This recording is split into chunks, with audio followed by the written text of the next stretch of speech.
Good day everyone! Another day, another FYI. Ang pag-uusapan natin ngayon is about death claims. Siyempre, ayaw natin may mangyari sa mga loved ones natin sa Philippines, pero reality ng buhay is nangyayari. So para naman at least aware kayo kung may makukuha kayo if in case something happened to your loved ones in the Philippines. Tanong, sino-sino nga ba ang mga qualified na makaka-avail ng death claims? If you are an OFW legally working here in Taiwan at ikaw ay member ng labor insurance, then qualified kang mag-avail nito. If something happened to your parents, meaning biological parents, it's either si mama mo or si papa mo. Now, ano-ano ang mga documents na ipiprepare para ma-avail mo ang mga to? Number 1, birth certificate. Number 2, marriage certificate and death certificate.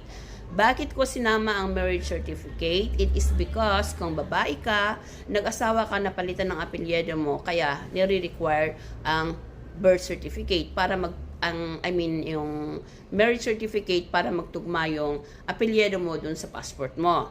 At lahat ng documents na ito na isasubmit mo is at least makikita doon ang connections, no? Ang connections mo doon sa patay.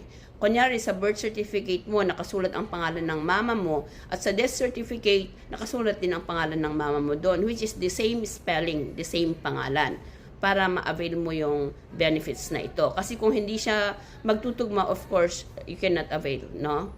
So para at least makikita yung relationship nyo doon, para ikaw ay ma-approve. Ngayon, pag na-prepare mo na lahat ang mga documents na yon na nakuha mo sa PSA, kinakailangan dalhin mo sa DFA for authentication. Lalagyan nila ng apostille. Then, ipasu-certified mo sa Taiwan Economic Cultural Office, TECO, and Manila. No? Then, after that, ipapatranslate mo kasi mas mura ang translation dyan sa Pilipinas.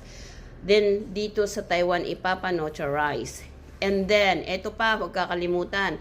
Kasi ang ilan sa inyo is nag-i-agent, no? So, ang agent ninyo mismo ang nagsasubmit dun sa labor office. Pero ang nangyayari is, binabalik nila sa inyo, hindi na-approve. It is because walang stamp yung company ninyo. So, bago ninyo isubmit yung mga documents na mga to sa labor insurance, kinakailangan ang documents na ito is dadalhin nyo muna sa secretary ninyo, sa HR ninyo, or sa coordinators ninyo, or kung sino man concerned doon sa company ninyo, para palalagyan nila ng stamp ng company bago isubmit sa labor. Pag nasubmit naman sa labor is ganito yun, yung application form mo, followed by the documents and your bank account. Kailangan din nandun at Xerox copy ng passport mo at ARC para kompleto na, no? Now, pag nasubmit mo na yan sa labor office, maghihintay ka ng almost 3 weeks para ma-check nila kung tama lahat ng documents bago nila i-release ang pera mo, no? Magkano nga ba ang makukuha mo? Sabi dito is, basahin ko, pakinggan ninyo. A foreign OFW are entitled to lump sum funeral grant of 3 months na sahod ng average insured salary ninyo from the labor insurance program, no? So, magkano? Hindi mo masasabi talaga kung magkano. Hindi pare-parehas kasi it depends kung magkano ang ininsured salary ninyo, ng company ninyo sa labor insurance.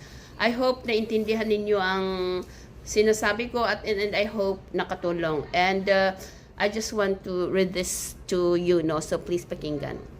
Give thanks in all circumstances, for this is God's will for you in Christ Jesus. Ibig sabihin, let's give thanks in all circumstances, anuman ang mangyari. Lastly, this is Lady Thunder's IC Who saying, IC cares, mabuhay ang OFW Taiwan. Thank you.